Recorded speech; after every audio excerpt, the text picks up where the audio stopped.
No blame no shame. बच्चे को ये मत बोलो तुमसे हो नहीं पाएगा, तुम कर नहीं पाओगे।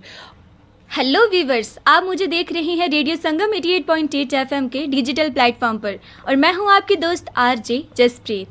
कई लोग सोचते हैं कि नशा छोड़ना सिर्फ विल पावर का काम है, लेकिन reality is much deeper. Rehabilitation का कितना बड़ा रोल होता है, आज हम इसी पर बात करेंगे और इस बातचीत के लिए हमारे साथ मौजूद हैं एक खास मेहमान, डॉक्टर सानिया खालिल जी। सबसे पहले मैम, आपका बहुत बहुत स्वागत है हमारे रेडियो संगम में। बहुत बहुत शुक्रिया मुझे बुलाने के लिए। सबसे पहले मैम, हम आपसे जानना चाहेंगे जे.एंड.के में नशा मुक्त अभियान को आप कैसे देखती हैं और ग्राउंड लेवल पर क्या क्या चेंजेस आप देख रही हैं? जे.एंड.के में नशा मुक्त अभियान जो अभी रिसेंटली हमारे रिस्पेक्टेड मनोज सिन्हा सर हैं, उन्होंने काफ़ी अच्छा काम किया है इस पे। उन्होंने रिसेंटली एक वॉर अगेंस्ट ड्रग्स स्टार्ट करी है, जिसमें उन्होंने ड्रग पेडलर्स की प्रॉपर्टीज़ को सीज़ करना, एक एंटी ड्रग रैलीज़ निकालना, ये सब चीज़ें उन्होंने करी हैं, जिससे काफ़ी अच्छा इम्पैक्ट पड़ा है। बेनिफिट ये रहा है कि पेरेंट्स इन्वॉल्व होना शुरू हो चुके हैं। पहले पेरेंट्स को पता ही नहीं रहता था ड्रग्स के क्या सिम्टम्स क्या हैं। अगर उनका बच्चा इन्वॉल्व है तो उन्हें कैसे पता चलेगा कि वो इन्वॉल्व है। वो सब चीज़ें इस कैंपेन से उनको पता लगना शुरू हो चुकी हैं। ग्राउंड लेवल पे अगर हम देखें तो यूथ को लेके अभी बहुत से हमारे पास चैलेंजेस हैं। हम लोग उन्हें पूरी तरह से इस चीज़ से छुड़ा नहीं पा रहे हैं। अभी बहुत से चैलेंजेस लेने हैं, बट बेहतर ये है कि पेरेंट्स जो हैं वो अवेयर होना शुरू हो चुके हैं। उन्होंने अपने बच्चों पे नज़रसानी करना शुरू कर दी है और चीज़ों को लेके आगे आना शुरू हुए हैं। अगर उन्हें हेल्प की ज़रूरत है तो वो हेल्प के लिए आगे आ रहे हैं। पहले झिझकते थे क्योंकि एक स्टिग्मा था कि आपका बच्चा ड्रग एडिक्ट है तो 2-4 लोगों को पता चल जाएगा तो क्या करेंगे। लेकिन इस कैंपेन से लोगों के अंदर से वो चीज़ निकल के अब बच्चों को बचाने की चाह निकली है। जी मैम, लोगों को लगता है कि रिहैबिलिटेशन सिर्फ एक ट्रीटमेंट है, तो आपके हिसाब से रिहैबिलिटेशन आखिर है क्या? रिहैब एक ट्रीटमेंट तो है ही है, लेकिन इसके साथ ये एक जर्नी है, रिकवरी की जर्नी। यहाँ पर आप पेशेंट को सिर्फ रिकवर या ठीक नहीं करते हो, मेडिसिन नहीं देते हो, आपने उसकी काउंसलिंग करनी है। काउंसलिंग से पहले हम असेसमेंट करते हैं। हमें देखना है कि क्या पेशेंट ने कौन से ड्रग्स लिए हैं, किस एक्सटेंट तक लिए हैं। ये हिस्ट्री बहुत इंपॉर्टेंट रहती है उनको उनको रिहैब करने में। उसके बाद काउंसलिंग बहुत इंपॉर्टेंट पार्ट है। काउंसलिंग इसलिए भी ज़रूरी है, मेडिसिन तो आपकी बॉडी को स्ट्रॉन्ग करेगा, बट काउंसलिंग माइंड को स्ट्रॉन्ग करती है। जब तक आपका माइंड स्ट्रॉन्ग नहीं होता आप इस लत से जान नहीं छुड़ा सकते। Then comes parental support, most important. नशा शुरू होने से लेके रिहैब से लेके रिकवरी रिलैप्स तक की हर फेज़ में पेरेंट्स की सपोर्ट बहुत ज़रूरी है। पेरेंट्स ही हैं जो सबसे पहले आइडेंटिफाई कर सकते हैं। पेरेंट्स ही हैं जो अच्छे तरह से अगर बच्चे को सपोर्ट करेंगे तो वो काउंसलिंग के लिए अग्री करेंगे, और पेरेंट्स ही हैं जो उस फेज़ में बच्चे को अच्छे से कोऑपरेट करेंगे तो वो गुडविल के साथ आगे बढ़ेगा और चीज़ों को बेहतर तरीके से डॉक्टर्स भी उसी तभी हैंडल कर पाएंगे जब फैमिली सपोर्ट अच्छे से होगा। तो रिहैब में हमें पेशेंट को सिर्फ ट्रीटमेंट नहीं देना होता है, रिकवर करके उन्हें वापस एक बेहतर और अच्छे लाइफस्टाइल की तरफ लेके आना होता है। उसमें उनकी रूटीन्स भी सेट करनी होती हैं, ड्रग्स को डिटॉक्सिफाई करना, बॉडी को क्लियर करना, फिर से दोबारा से पुरानी रूटीन्स पे जाना, उठना, एक्सरसाइज करना, बहुत सी चीज़ें इन्वॉल्व होती हैं। फिर जाके एक पेशेंट रिहैब होता है, एक पेशेंट रिकवर होता है और नॉर्मल लाइफ की तरफ वापस आता है।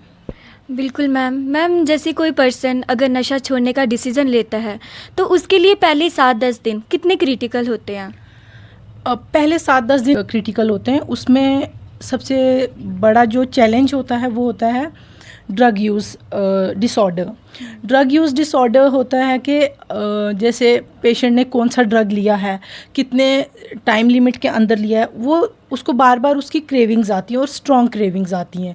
उससे उसके अंदर क्या होता है, विड्रॉल सिम्टम्स आना शुरू होती हैं। पेशेंट इरिटेबल होता है, मूड स्विंग्स आते हैं, गुस्सा होता है और उसके लिए ये चीज़ें मैनेज करना मुश्किल हो जाती हैं। 90% जो रिलैप्स के केसेस आते हैं वो इसी फेज़ में आते हैं। जब आप क्या करेंगे कि पेशेंट को ये वाला फेज़ बहुत ही मुश्किल होता है, लेकिन अगर पेरेंटल सपोर्ट है, अगर अच्छी काउंसलिंग है और ये फेज़ निकल जाता है तो ड्रग विड्रॉ करना बहुत इजी हो जाता है। मैम, रिहैबिलिटेशन सेंटर्स में काउंसलिंग और थेरेपी का क्या रोल है? और कोई पर्सन मतलब नशा छोड़ता है तो उसके लिए मेडिसिन्स काफ़ी होती हैं छोड़ने के लिए? नहीं, आप सिर्फ मेडिसिन से नशा नहीं छुड़वा सकते हो। मैं स्टार्टिंग से जैसे बोलते आ रही हूँ कि हमें काउंसलिंग की बहुत ज़रूरत रहती है। माइंड स्ट्रॉन्ग होगा तो ही विल पावर स्ट्रॉन्ग होगी, तो ही बंदा कहेगा कि हाँ मुझे नशा। जब रिलैप्स फेस आता है ना तो विल पावर डाउन हो जाती है। उस टाइम पे इंसान को होता है कि मुझे जो चीज़ एक एडिक्शन जो है वो उसको चाहिए ही चाहिए। आपकी बॉडी वो पर्टिकुलर ड्रग को मांग रही होती है। उस टाइम पे सिर्फ काउंसलिंग, मेडिसिन के साथ जो काउंसलिंग है वही एक चीज़ है जो आपको बचा सकती है। और उसके साथ साथ पेरेंटल सपोर्ट जो है वो थेरेपी वो इतनी इम्पॉर्टेंट रहती है। कई बारी क्या होता है कि पेरेंट्स बहुत एग्रेसिवली रिएक्ट करते हैं। जैसे बच्चा कहता है कि मुझे तलब हो रही है ड्रग्स की, तो पेरेंट्स बहुत एग्रेसिवली रिएक्ट करते हैं। ऐसे कैसे हो सकता है, ये नहीं वो नहीं, हम तुम्हारे लिए इतने एफर्ट्स कर रहे हैं, तुम खुद। ये चीज़ें नहीं, ये अप्रोच उनको नहीं समझ में आती है। उस टाइम पर उन्हें चाहिए होता है कि हम आपके साथ हैं, आप जैसा जितना भी टाइम लगेगा, जितनी भी मुश्किल आएंगी, we are with you. Parents को बैकबोन बनना पड़ता है, तभी जाके डॉक्टर्स भी कुछ कर पाते हैं। तो मेडिसिन और काउंसलिंग के साथ parental support is very important. कई जो बच्चे होते हैं या फिर यंग जनरेशन होगी, तो कई बार क्या होता है कि वो रिलैप्स का शिकार हो जाते हैं, यानी फिर से दोबारा से वो नशा करना शुरू कर देते हैं। तो उनके लिए आप क्या मैसेज देना चाहेंगे? रिलैप्स जो है वो 90% केसेस में हम ले के चलते हैं कि आ सकता है। मैंने बताया जो स्टार्टिंग के 7-10 दिन हैं वो रिलैप्स के ज़्यादा चांसेस रहते हैं। बच्चा रिहैब से निकल गया, नॉर्मल लाइफ पे आ गया वापस, लेकिन अब उसने रिलैप्स पे की तरफ वो ना जाए, इसके लिए हमें क्या करना है? इसके लिए डॉक्टर्स कुछ नहीं करेंगे, इसके लिए पेरेंट्स को करना है। फिर से उनके ट्रिगर पॉइंट्स जानने हैं, उनके प्रेशर पॉइंट्स जानने हैं, उनका स्ट्रेस लेवल देखना है। ऐसा ना हो कि बच्चा फिर से उन्हीं पुराने दोस्तों यारों में बैठ रहा है, फिर से वहीं जा रहा है जहाँ पे ये सब चीज़ें बहुत कॉमन है, क्योंकि फिर वो वही जो ड्रग सिंड्रोम है वो फिर से डिसऑर्डर आ जाता है और बच्चा फिर से कंट्रोल नहीं कर पाता है। रिलैप्स आ भी जाता है अगर आपका बच्चा आपको आके कहता है कि मुझे फिर से ड्रग्स लेना या मैंने ले लिया, तो आपको पैनिक नहीं करना है। No blame no shame rule है रिलैप्स का। No blame no shame. बच्चे को ये मत बोलो तुमसे हो नहीं पाएगा, तुम कर नहीं पाओगे। हो गया ओके, कोई बात नहीं, फिर से काउंसलर के पास जाओ, फिर से रिहैब सेंटर में जाओ, तभी जाके ये चीज़ें प्रॉपरली छूटती हैं। रिलैप्स को तो आपको माइंड में रखना ही पड़ेगा, एकदम से ये चीज़ें नहीं इतनी जल्दी छूटती हैं। रिलैप्स में मैं एक चीज़ और ऐड करना चाहूँगी। जितने भी पेशेंट्स रिलैप्स के रहे हैं, अगर हम J&K में आंकड़े देखें, जितनी भी लीवर डिसऑर्डर्स हैं रिलैप्स वाले पेशेंट्स में ये ज़्यादा पाए जा रहे हैं। जैसे कि हेपेटाइटिस बी, हेपेटाइटिस सी, ये सब लोग, क्योंकि वो लोग ड्रग अब्यूज़ कर लेते हैं और उस चक्कर में उनको ये सारी डिसऑर्डर्स हो जाते हैं। ये जो हमारी यंग जनरेशन है, तो काफ़ी केसेस में देखा जाता है कि वो इस सब का सबसे ज़्यादा शिकार बनते हैं, तो उनको आप क्या कहेंगी? इसकी क्या वजह हो सकती है या फिर क्या कारण है? यूथ के लिए मैं 2 चीज़ें ज़रूर बोलना चाहूँगी। सबसे पहली और इम्पॉर्टेंट बात, से नो टू ड्रग्स ना बोलना सीखें। ये देखा देखी में या फिर ये एक सोशल नेटवर्क में फ़िट होने के लिए इन चीज़ों की तरफ मत जाएं। ये हम कह देते हैं अरे यार ट्राई वंस वाली जो है सोच बहुत ही ख़राब है। यही चीज़ आपको गलत रास्ते पे ले जाती है। हमें देखना है और हमें सोचना है कि हमारे पेरेंट्स की हमसे क्या एक्सपेक्टेशंस हैं, हमारा फ्यूचर और हमारी जितनी भी आगे की ज़िंदगी है वो हमारे एक ही डिसीजन पे है। आप बच्चों के एक डिसीजन पे है कि आपको आज अगर आप ना बोल दोगे तो कल को आपका एक बेहतर फ्यूचर रहेगा। कभी भी किसी भी ऐसे फैमिली फ्रेंड पे, ऐसे बंदे पे, अपने फ्रेंड पे, किसी रिलेटिव पे बिल्कुल ट्रस्ट ना करें जो आपसे ये कहता है कि अभी कर लो, घर पे नहीं पता चलेगा। जो आपको आपके पेरेंट्स से दूर कर रहा है वो आपका फ्रेंड कभी हो ही नहीं सकता, आपका वेल विशर नहीं हो सकता है। इसीलिए सबसे ज़रूरी यही है कि अपने पेरेंट्स को भी चाहिए कि बच्चों के साथ फ्रेंडली रहें। स्ट्रिक्टनेस का दौर गया, बच्चों के साथ आप अच्छे से रहेंगे तभी जाके आपके बच्चे आपको हर चीज़ छोटी बड़ी बताएंगे। अगर आपको लगता है कि आपके फ्रेंड सर्कल में कोई ऐसा बंदा है जो इन चीज़ों में इन्वॉल्व है तो आप उसको भी हेल्प के लिए आगे लेके आएँ। हेल्पलाइंस भी बन चुकी हैं, तो डरने घबराने की ज़रूरत नहीं है। तो जैसे हमारे व्यूवर्स देख रहे हैं या फिर उनका कोई मतलब क्लोज पर्सन अगर इस सिचुएशन में है, तो अगर उन्हें हेल्प चाहिए तो वो कहाँ अप्रोच कर सकते हैं? सबसे पहले कोई एक ट्रस्टवर्दी फैमिली मेम्बर, अपनी फैमिली से बढ़ के कोई भी ऐसा बंदा नहीं है जिसको आप अप्रोच कर सकते हो। कोई एक वेल विशर, कोई एक फ्रेंड जो ट्रूली आपका हो। उसके बाद गवर्नमेंट जीएमसी में हमारा खुल गया है डी एडिक्शन सेंटर, हमारी एनजीओज़ हैं, हमारी गवर्नमेंट ने इतने सारे हेल्पलाइन नंबर्स बना दिए हैं। आप कहीं भी कोई भी एक्टिव जो डी एडिक्शन सेंटर है आप वहाँ पे अप्रोच करें, वो लोग बढ़ चढ़ के आपकी मदद करेंगे।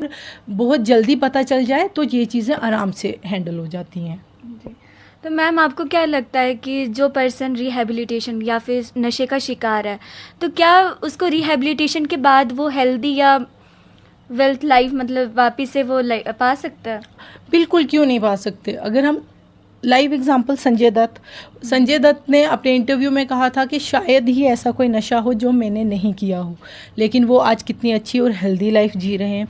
डेडिकेशन, कंसिस्टेंसी, एक बारी आपको रियलाइज़ हो गया है कि आप गलत रास्ते पे हो और आपने डिसीजन ले लिया है कि अब आपको ये रास्ता छोड़ना है, तो बस छोड़ना ही है। उसके लिए सबसे पहले तो वो जगह, वो फ्रेंड सर्कल, वो सब चीज़ें छोड़ो, अपनी फैमिली को अप्रोच करो, रिहैब सेंटर्स में जाएं और पूरी डेडिकेशन के साथ अगर आप डिसाइड करेंगे तो एक अच्छी और बेटर ज़िंदगी की तरफ आप बहुत अच्छे तरीके से वापस आ सकते हैं।